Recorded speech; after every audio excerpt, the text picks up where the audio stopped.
Namaskar and welcome to this exciting episode of Sattology, Debunking Mythology. Sat means truth, Logos means a study or science, Sattology means science of truth or study of truth. Opposite of that is mythology, which means science of fake lie imagination or study of fake lie imagination. Do not call your Vedic history, and history is like Ramayana Mahabharata, as mythology. In my books, I have proved it, and I have actually put the geographical names of today's places. Those are, just a place like where Draupadi was born is Kampil. Now, Kampil is Panchal Desh. Punjab is not Panchal Desh. Like similarly, a lot of information is there. And the mountains of Badrinath are called Gandhamadhan Mountains. I've also mentioned that in my book. But when we call it as mythology, then you are actually running into the propaganda of the West that the Indians had no identity. It was the Europeans who made their identity. But the reverse is true. It was the Indians who populated Europe. Even the people who lived in Europe were practicing Vedic culture. It has been proved in my last book, God, Glory and God, where I took places, southern France, Sarai Kali, is actually Attashula Praharane Durga. In her 8 arms was worshipped over there. And those tribes, those communities were removed. The biggest example is Romanis. Romanis were Hindus. One of the Indian ministers, Sushma Swaraj, I met her a couple of years back in Varanasi, and I thanked her for recognizing Romani people as Hindus. And then I made my research. She was absolutely right that they were the people who moved from northwest of India to all over the world due to Islamic invasion and to save their lives, even sometimes before the Islamic invasion. So the people from India always move towards the West. Now, again, the Indian philosophies like yoga, reincarnation, all these things are crowding the intelligent minds of the West. I have a very, very special guest. He calls himself yoga scientist, and he has taught yoga to Bollywood stars, Hollywood stars, and also many other important people. So without delay, let us welcome Shri Atul Vyas. Very good morning. Thank you, Aditji. So the important thing comes in that the yoga is branded as a religion. We've already spoken about it. We won't come there. And Ayurveda is now the panacea of living a healthy lifestyle. If you look at Amazon Whole Foods in the West or Kroger Whole Foods section, Kroger is a very popular store known in different names, Vons or many other companies are their brand names they operate in. And they all have organic section where mostly it is Indian food spices, turmeric, ginger powders, and other things which they keep over there. So what is this connection between Ayurveda and yoga? Well, they are uh, both born out of common origin, that is Veda, and we have discussed about their origin, and now I will say about Ayurveda.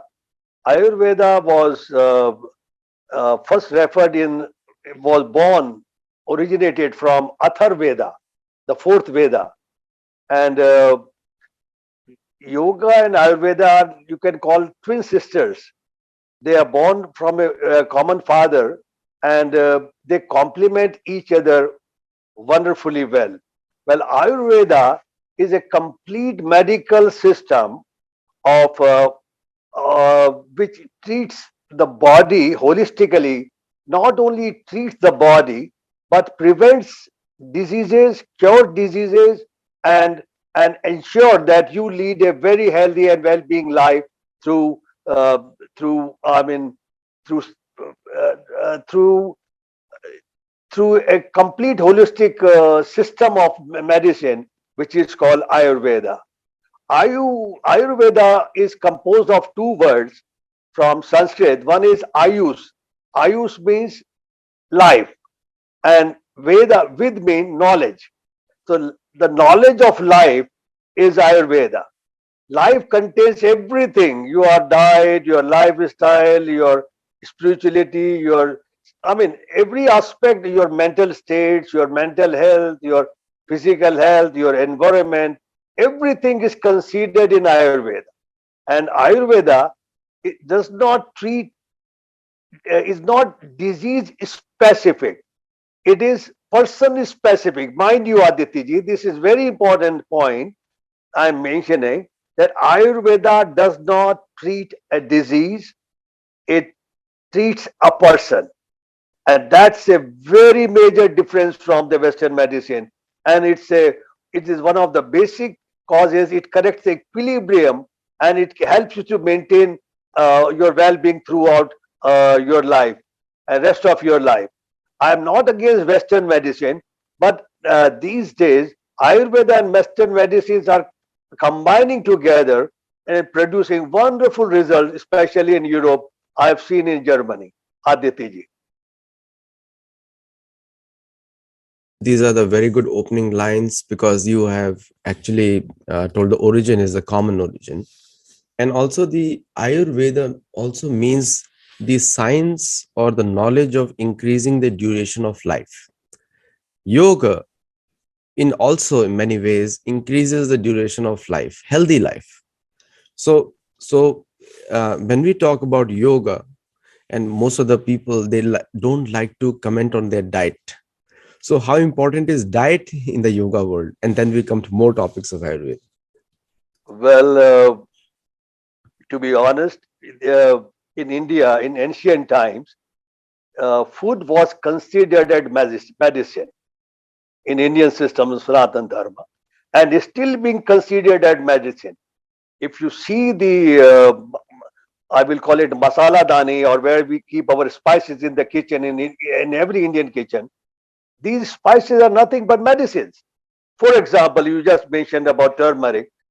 Turmeric contains curcumin, which is very, very important substance of fighting cancer. Its molecule has been separated and it is found very effective against of preventing and curing cancers. Similarly, black pepper, similarly your astrophidia, I mean, name it, they are all basically medicines. So, so food is medicine for them, and trust me, food is also a poison as well.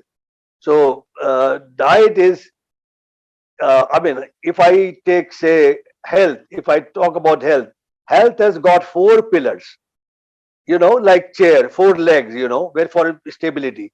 One is your lifestyle, ahar, vihar, vichar, and vyayam. That is, ahar is diet, vihar is lifestyle, vichar is thought, and fourth is your exercise, that is yoga. So, for a complete and holistic and a very good health, you need all the four legs equal. You can't do that. You are exercising more. You are improving lifestyle, and I mean you are only concentrating on lifestyle. You are only concentrating on your diet. No, they have to be balanced equally, as Lord Krishna has, I mean, said in Gita, "Yuktahar viharasya yukta." I mean, this is a very, very perfect couplet for everybody who follows, who wants to be healthy and wealthy in life. Aditya ji.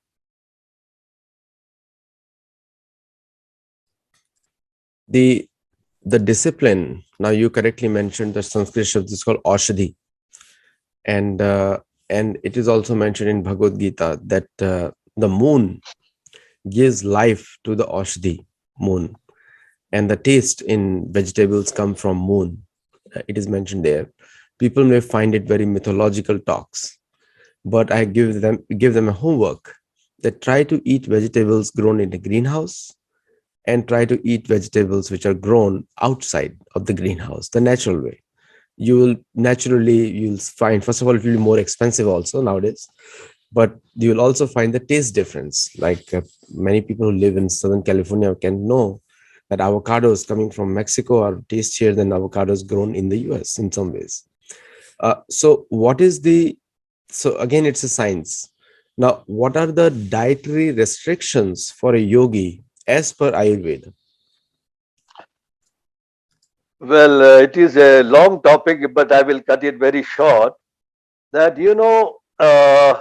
diet is a very important aspect of yoga, but for that I have to dwell into the basic concepts of Ayurveda. I'm not a great master of Ayurveda, but I have my family and my I have personally we have experienced wonderful cures by Ayurveda of my uncle. I will mention here of my uncle who just passed away 2 years back at the age of 91.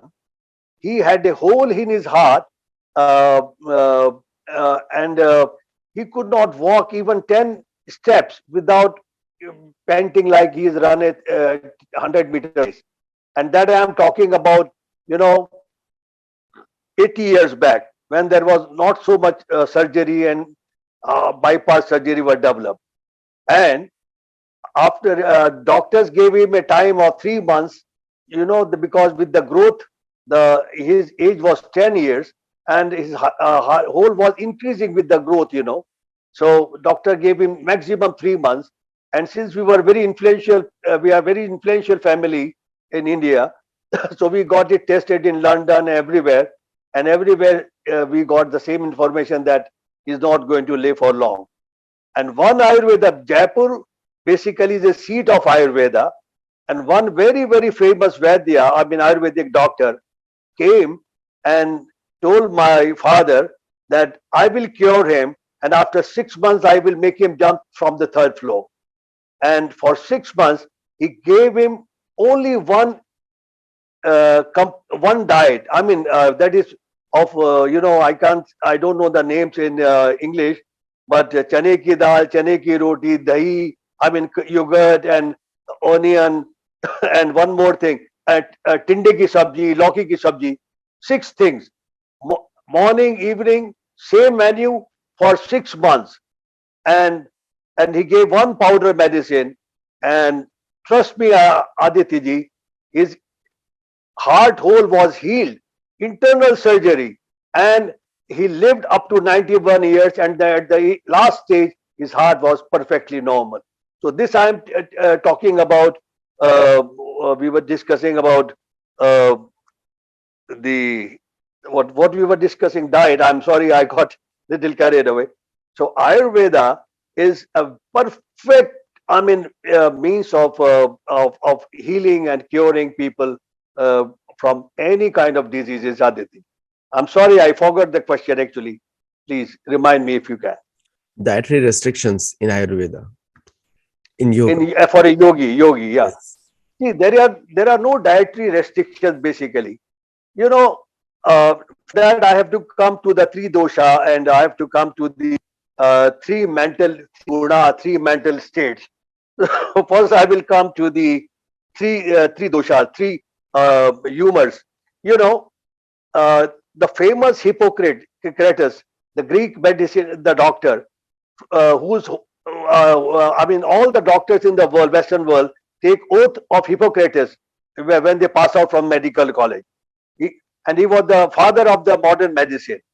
And you will be startled to know this, that his treatise on medicine at that time was almost translation of Charak Sanhita, of a treatise on Ayurveda by Charak Rishi. And instead of three doshas, three humors, or three bioenergetic elements, he added one more, that was blood. Except that the entire treatise is just like Charak Samhita, number one. Now I'm coming to the Panchabhuta and Tridosha and three mental state. Then I will come on this diet thing. Panchabhuta, there, according to Yoga and Ayurveda, the entire world is made up of five elements. These five elements are space, air, water, fire, and earth. And these elements, they are, our body is made of them. Yeah, and everything in the universe is made of these five elements. Nothing, I mean, all matter, you call it energy, they are all made of these five elements. And in these five elements, in different combination, give rise to three bioenergetic elements. They are like, we are, I mean, with the various combination, one is called Vata. Vata means a combination of air plus space becomes Vata. It is responsible for the movement in the body, movement of blood. Do you think that heart is so strong that it can uh, uh, uh, uh, move the blood along the body? I mean, for so long, every time, and pull the blood back? No, it is the responsibility of Vata, or the element which moves the blood in the body, and all the liquid, like liquid things like plasma, blood, and everything, and lymph and all that. Now, second element, I mean, this is Vata is called one dosha. When in when it is imbalanced, it is called dosha, and when it is balanced, it is called dhatu. So when I talk about three doshas, doshas mean when certain element is out of balance, out of sync in the body, which causes diseases or which may cause diseases. One of them, we call it dosha or bioenergetic element, is called vata, as I explained. Now, second element is fire. Fire, we call it pitta. Fire, pitta is composed of fire plus water. It makes it pitta. It is responsible for metabolism, for all the enzymes, for all hormonal balance, for fire, for digestion and everything. So this element is called pitta, right? And they are of five types, and even the vata are of five types based on their location and based on their function. And they are subdivided, I mean. And third element is called kapha. Kapha is a combination of water plus earth. So they are responsible for stability, groundedness, for mobility of your joints, especially the lubricants for the joints is provided by kapha. They are also of different five types, and give uh, they are basically make structure of the body, musculoskeletal system and muscles and all that. They are responsible for their repair, rejuvenation and formation. So they are called three doshas in the body. And now, in a healthy living person, or in a perfect healthy person, these three bioenergetic energies are in balance, in harmony. They are not only harmony with each other in the body, but they are also in harmony with the nature. That is, the when if they are in harmony and completely balanced, then a person is said to be disease free and healthy, number one. And when they are out of sync, one element is out of sync, then you can know that there is a disease. And secondly, because of the past karmas, you are born with a prakriti. Because of the past karmas, you are born with certain element dominant in these three. One element is dominant in your nature, and that is called your prakritic guna, and that will decide how you will behave, what diseases you may attract, what you should eat, what you should not eat, so blah blah blah, so on and so forth, and what kind of behavior you will be doing. So this depends on and on the basis of this karma, you are born with a prakriti. So at the birth, you are born with a particular type of nature, I will say, or particular type of DNA, which is and in that DNA, one of these bioenergetic field will be dominant, rest two will follow them. So if you an Ayurveda can diagnose which is your dominant nature and how to balance, whether they are out of sync or out of in balance. Now I come to the when you're for a perfect health, your mind and body and environment should interact uh, with each other perfectly and in equilibrium and in balance. So for that, health, mentally, there are three components as per Ayurveda and Yoga, and these nature, you can call it, or element or behavioral aspects, or are called three gunas or three characteristics. They are sattva, rajas, and tamas. So sattva is when a person that mental state in which you are pure, calm, relaxed, not greedy, perfectly balanced, perfectly satisfied, doing good job, doing good for the society. This is called the sattvic mental state.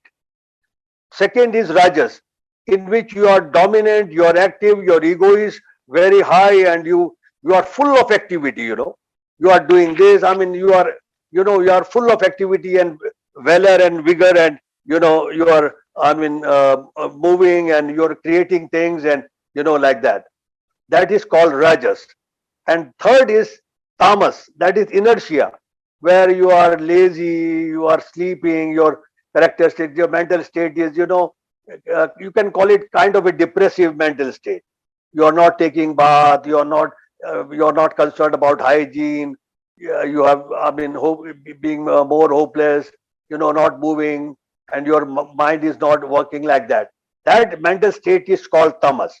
Now, in yoga and Ayurveda, both they say that the food influences both these uh, energies, mental energies, these gunas, as well as three doshas, or the three bioenergetic things we talked about, Vata, Pitta, and Kapha. Certain food increase Vata.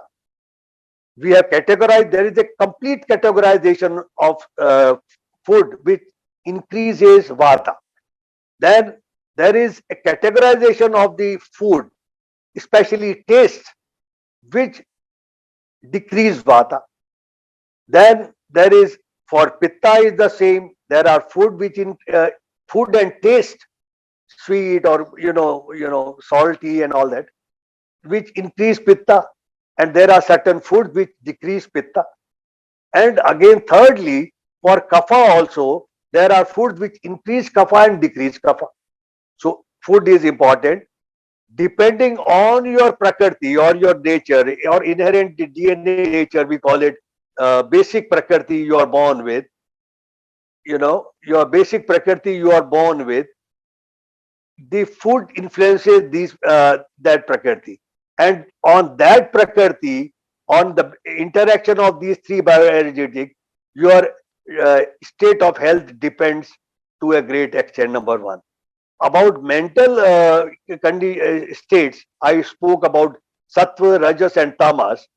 You know, sattva, for increasing the sattvic qualities of mind, that is pure qualities of mind, there they Ayurveda and yoga have defined certain foods which promote this quality of mind, which is not non-spicy, which is not very oily, you know, and very pure, boiled, baked, like that. And second, rajas is also can be increased or decreased by food. There are certain food which increase the rajas state of mind, where is egoistic and fighting and achiever, or creating something. And also for tamas, there is a category of food and type of food. All the food from the fridge, I mean 1 day old, causes increases tamas in the body, laziness, inertia. So therefore, now I hope the audience, and I mean, I could make you understand the the importance and concept of food based on every individual, which is based on your DNA or your prakriti, Aditya. Now, you mentioned the DNA and the Prakriti. DNA is a modern concept nowadays. It's a Yes, chemical study of a human body, and yes, but the Indian culture depends on Gotra. Now, most of the yogis have one common question when they become little advanced in the yoga practice while they're teaching: what is their Gotra? And that is the Indian way of finding the genealogical tree. Uh, Now, when it comes to DNA, now most of the people have mixed DNAs nowadays. Mixed, like they can be European descent, African descent, and due to cross, mixing of cultures, and the DNAs are very mixed up. So the diet also differs actually. What you like, what you dislike is guided by that particular background you receive. Nobody has a choice over there, but they receive that background. So in that case, the yoga diet, or the diet which helps in furthering the yoga practice, what are the most common elements of it from the Ayurvedic perspective? First, I mean, your real Prakriti is diagnosed. I mean, whether you are a Vata dominant, you are a Pitta dominant, or a Kapha dominant, or there could be, or which one of these bioenergies is deficient, or in excess, or off the balance. And secondly, you have to understand the mental state a person is in, uh, and then one can decide the food or recommend the food for a particular yogi. And I am also coming to a very important point now, that even in the practice of yoga, I mean, in ancient times, your nature, your lifestyle, and your mental state were first checked, and then a yogic sequence was given to an individual. Therefore, in the ancient times, yoga was considered a very subjective practice. It's not common for all. One man's poison in another, one man's meat is another man's poison, is very, very true even in yoga. Suppose there, every asana uh, has an effect on all these three bioenergetic elements, or doshas we call it. And there are yogic postures which balance all the three. There are yogic postures which increases one of the element, decreases other two. There are yoga postures which decreases all the three elements, and there are yoga postures which increases all the three elements. So after very perfect diagnosis, which can be clinical, which can be through pulse reading, which can be face reading, which can be assessed by your discussing your lifestyle, we decide that what kind of a prakriti you are having, and on based on that prakriti, uh, uh, uh, yoga poses are prescribed. Therefore, people, when they talk about injuries, injuries are basically caused when you are doing a wrong yogic pose, which is goes against your basic nature or prakriti. It causes injury. For example, if one is of pitta prakriti, when his fire is dominant, and he does yoga poses which increase fire, is bound to get injured or have suffer from some problem. So this is a very important aspect of Ayurveda and yoga, that your prakriti has to be properly diagnosed, and on basis of that, you have to choose the food.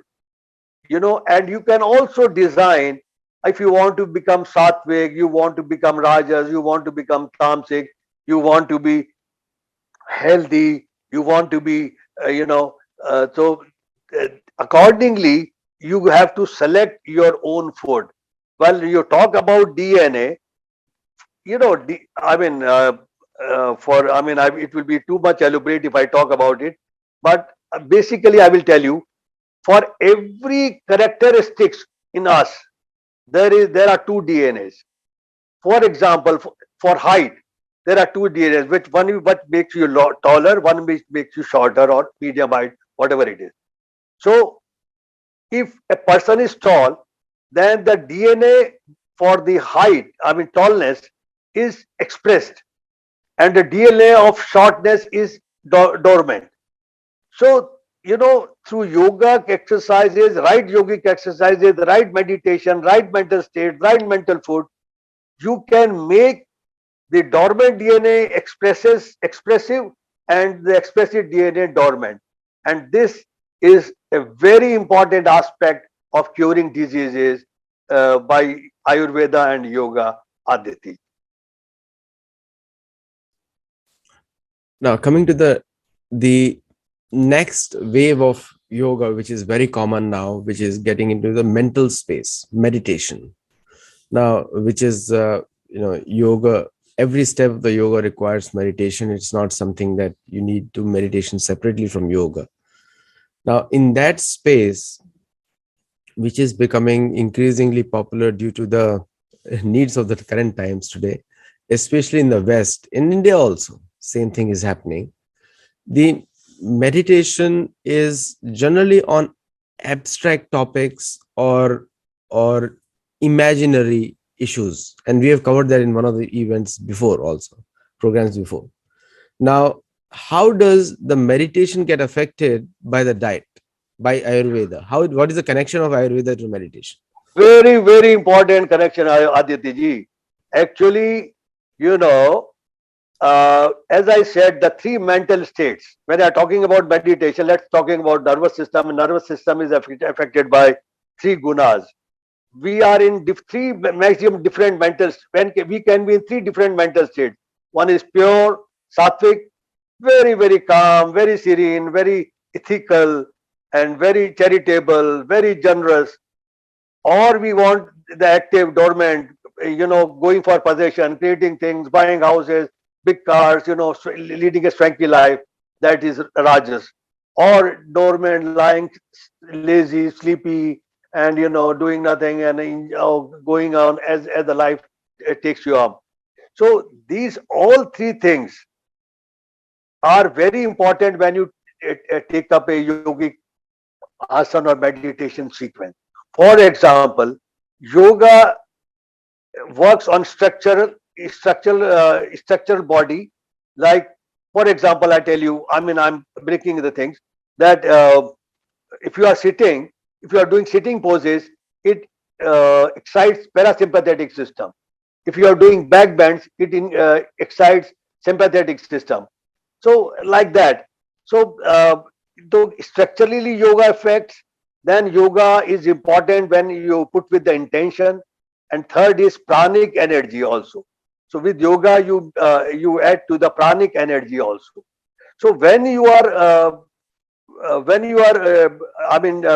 meditating, if you are in already in a tamasic state, or in a state of mentally in state of inertia, and there are two things.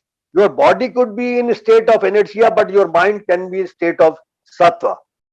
So if you are in a tamasic state physically, or if you are in a tamasic state mentally, you need to bring that inertia from tamasic state to rasic state through fierce, very active, very dynamic yoga poses. For example, sun salutation. Therefore, it is recommended warm. You can call it warm up. You have to move your body from tamasic state before meditating, and mentally, if you are mentally tamasic also, which is which can one can know from your external behavior. So you have to move into the rajasic state mentally as well as physically, stimulating the body, making it active. And when the body is in tamasic state, rajasic state, then you third step for attaining the goal of yoga, for developing your full potential, is to calm the body down. And calming the body down and going to the sattvic state, their meditation is very, very important.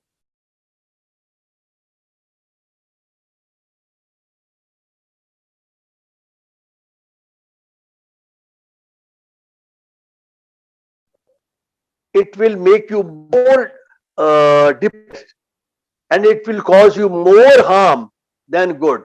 And in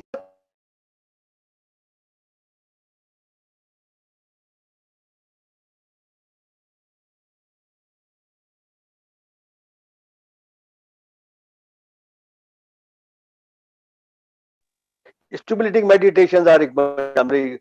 So there are different meditation designed specifically for your present mental state and present physical state of your body, Aditi. So meditation is not one general thing.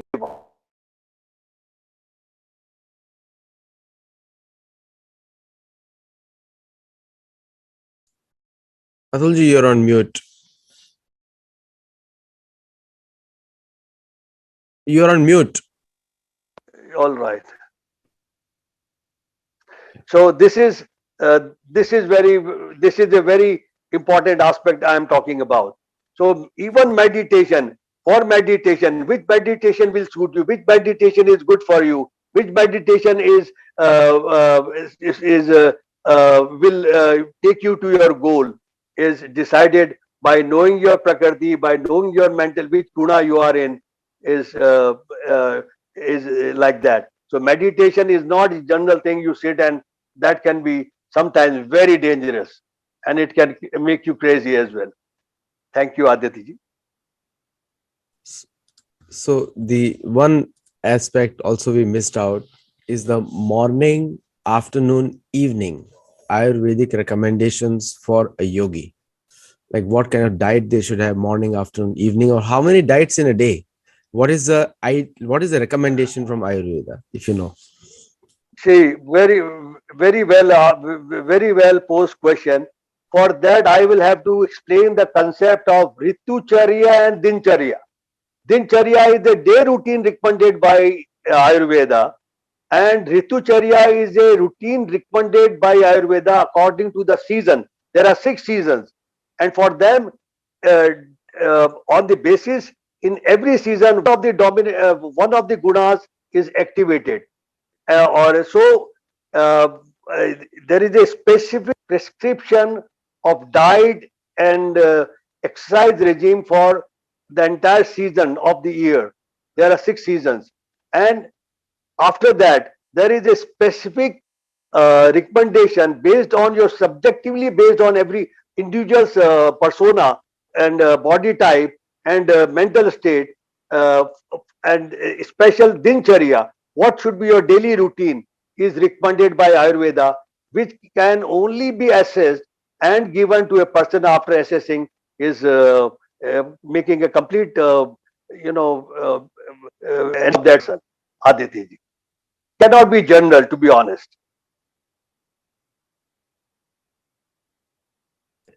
You know, the Ritucharya and Dincharya you spoke about, and the Dincharya, we already know that the morning time is the best time for spiritual activities. Is the mind is calm and your body is well rested.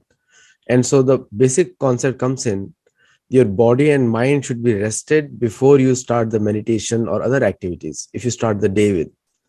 And and generally my experience is, because I am a regular doer for last so many decades now, that once you do that in the morning, the whole day remains like that whole day. It's not the effect. So if you do meditation in the evening, people try to do that in the evening, probably they might get good sleep, but the effect is lost during the day. What is your view on that? Well, you begin. I mean, Ayurveda and yoga in ancient times, everything lifestyle was very wonderful. They were religious practices. They were chanting. They were going to the temple. They were. I mean, if you check the, I mean, entire day was uh, equally divided between the four aims of life: dharma, artha, kama, moksha. So in ancient times it was done like that, but in modern times, you know I mean, your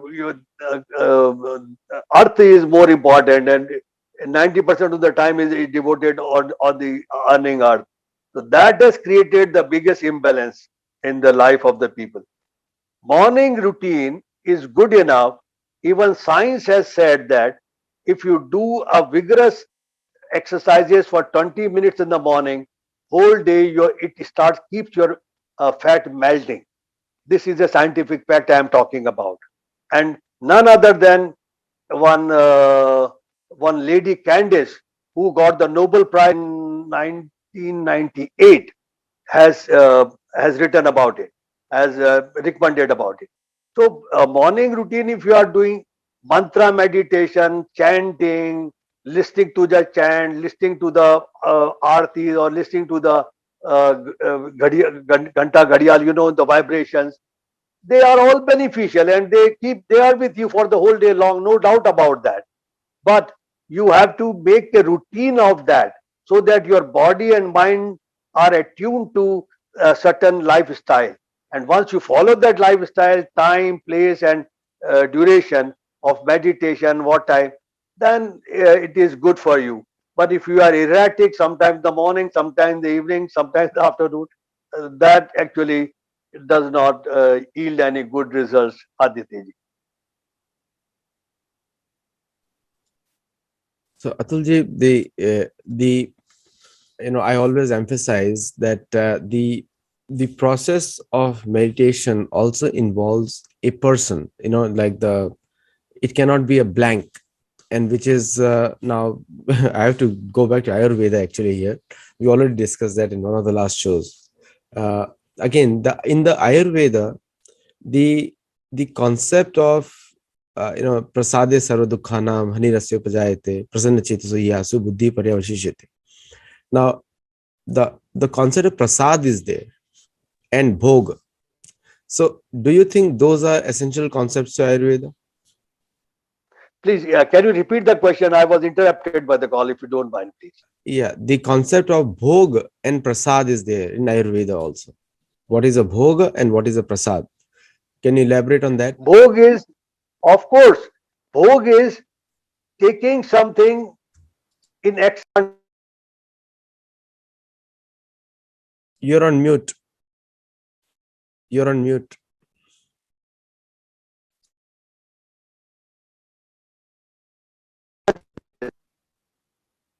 That is Bhog. Bhog is indulgence, which is which goes which the three bioenergetics. I mean, the aim of it. I mean, for even let's say sex. Let's take sex. If you are indulging in healthy sex with your wife, it is said in Ayurveda, Ek Nari Sada Brahmachari. If you got one wife, you are devoted to the one wife, and you are honest with your one wife and having sex only with that lady, you are like a celibate, you are a brahmachari. So, I mean, in as in there is a saying in English, excess of everything is bad. Similarly, if you cross the limit, what is the limit? When your style or behavior changes, imbalances one of your gunas, is that bhog. And prasad is when you strengthen your prakriti, and from one lower mental state you move to the higher mental state, is called prasadam, Aditya.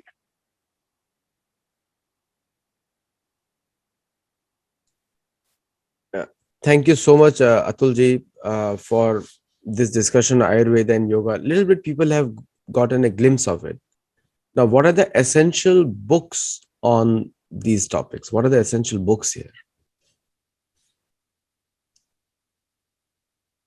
Did you get my question? Yeah, I get your question. I'm sorry, I will be very honest. You know, there is a saying in Hindi about yoga, Dekha dekhi kare yog, chije kaya bade rog. If you if you do yoga from a book or looking at others, then you harm your body, and you invite diseases. Similarly, with Ayurveda, this is a strictly Guru Shishya Parampara. And in Ayurveda, to learn a perfect Ayurveda, as I mentioned about that Ayurvedic doctor of Jaipur who cured my uncle, when he was asked why he is not teaching his son his skill, such a wonderful skill, unique, he said, unless and until he gets up in the early morning and do chanting for 2 hours, I am not going to give this skill to him. One has to be very ethical for using this Ayurvedic skill. So Guru Shishya Parampara is important. Through books and through the schools, Ayurveda cannot be taught and Ayurveda cannot be learned. Though in India there are many Ayurvedic institutions, and they are teaching Ayurveda on the lines of the Western medical system, which is which is not right and getting a bad name for Ayurveda. They are ignoring the pulse reading, which we call nadi, for reading the nadi. which is they don't read. They just put on a stethoscope and ask you few questions. Even in West, Deepak Chopra, they have written a questionnaire to know your dosha. This is all stupid. You have to make three or four kinds of diagnoses to understand a person. Then from the book, no one can learn Ayurveda, and no one can learn good yoga. I say yoga and Ayurveda, they are, all the knowledge is within you, and knowledge is never acquired from outside. I mean, when you are studying, even uh, if you are really love that subject, then you get inside, things about that subject. This I am witness to it. So unless and until you develop that, you have to focus so much that the knowledge comes outside from within. Then you learn real yoga and real Ayurveda, Atiti. Otherwise, in a structured way, the Western structured way, if you want to learn Ayurveda and yoga, there are books and there are so many schools out there. Bhagavad Gita says, Tasmat Shastram Vidhanoktam. It says, Tasmat Shastra Pramadante. Karya Karya Karya Karya Karya Vyavasthito. Gyatva Shastra Vidhanoktam Karma Kartum Iharhasi. In the 16.24, Bhagavad Gita says that you need to understand what the Shastra says, Shastra Pramadam, the evidence of the Shastra. And you should do your karma, including Ayurveda and yoga karma, as per the Shastra. And that's what you should do. That's what Krishna says, Vidhanoktam, as per the Vidhan. So the concept of learning officially from a book, and like you also said, Guru also, Tad Vidhi Pranipatena Pariprashena, that also is there. Jnaninas Tattvadarshina. So both are mentioned there. So there must be some book which people can refer to, because Kali Yuga and America is notorious for that. They manufacture Nowadays, everything. there are so many books out there. But there must be one original. There are, which I mean, yeah, See, for yoga, I can say about the best book for Western audience is B.K.S. Iyengar's Light on Yoga, number one. Because I have met Iyengar Sahab, he taught me also, and not only taught me, but he taught me personally, and we had such a free discussion, and I mean, it was a wonderful, and also, I mean,